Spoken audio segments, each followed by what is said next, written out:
तो दोस्तों हमारे पास मैथ का बहुत ही इंपॉर्टेंट क्वेश्चन है। क्वेश्चन क्या है, उस अर्धगोले का वक्र पृष्ठ क्षेत्रफल समझिए। ठीक, वक्र पृष्ठ क्षेत्रफल निकाले जिसका व्यास 14 सेंटीमीटर है। ठीक है, यानी कि हमारे पास व्यास दिया हुआ है और उसका क्या निकाला है, अर्धगोले का वक्र पृष्ठ निकालना है, यानी अर्धगोले का वक्र पृष्ठ क्षेत्रफल निकालना है। ठीक है, बहुत इंपॉर्टेंट क्वेश्चन है, कोई से भी बोर्ड से पढ़ रहे इंपॉर्टेंट है और बिहार बोर्ड से पढ़ रहे तो 2020 का फर्स्ट सेटिंग में ये क्वेश्चन पूछा जा चुका है। यहाँ पे देख सकते हैं 23 नंबर। ठीक है, यहाँ पे देख सकते हैं। ठीक, तो चलिए एकदम सिंपल में समझिए। ठीक, तो हम सब जानते हैं व्यास क्या होता है भाई साहब, व्यास होता है डी।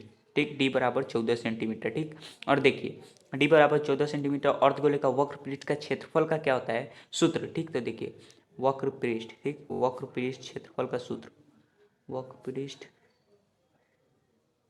क्षेत्रफल। ठीक, वक्र पृष्ठ क्षेत्रफल का क्या सूत्र होता है, तो भाई 2 पाई r²। ठीक, 2 पाई r²। ठीक, यही होता है, लेकिन वैसे यहाँ पे r है और यहाँ पे d दिया हुआ है। ठीक, तो यहाँ पे सिंपल निकाल लेते हैं। ठीक है, व्यास है और हम सब जानते हैं व्यास क्या होता है, त्रिज्या का 2 गुना होता है। ठीक है, त्रिज्या का 2 गुना, यानी d बराबर 14 है तो r क्या हो जाएगा 14/2। ठीक, यानी होता है ना कि d/2 बराबर क्या होता है r होता है। ठीक, तो 2 से 14 कितना 7 हो जाएगा, यानी कि r हमारा कितना निकल जाएगा 7।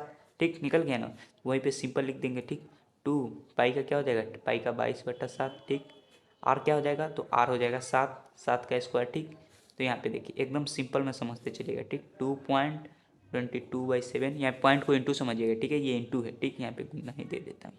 7 का स्क्वायर क्या हो जाएगा 49। ठीक, हो गया। तो यहाँ पे देखिए ये 2 है, एकदम सिंपल में सीखिए 22/7 और गुन्ने 49, यही है ना सिंपल। यहाँ से काट देते हैं, 7 से 49 कितना मरतबा 7 मरतबा में। ठीक है, तो आंसर क्या हुआ 2 गुन्ने 22 गुन्ने 7। उसके बाद इसका कैलकुलेशन कीजिए, 2 × 22 क्या हो जाएगा 44, 44 × 7। ठीक, 44 × 7 क्या हो जाएगा 7 4 जो 28, हाथ मेरा 2। ठीक, फिर 7 4 जो 28 एंड 2 30। ठीक, तो यही हो जाएगा आंसर, यानी उस अर्धगोले का वक्रपृष्ठ क्षेत्रफल निकाले जिसका व्यास 14 सेंटीमीटर है, तो क्या हो जाएगा उसका क्षेत्रफल 308 सेंटीमीटर। ठीक, 308 सेंटीमीटर स्क्वायर। बस सिंपल है।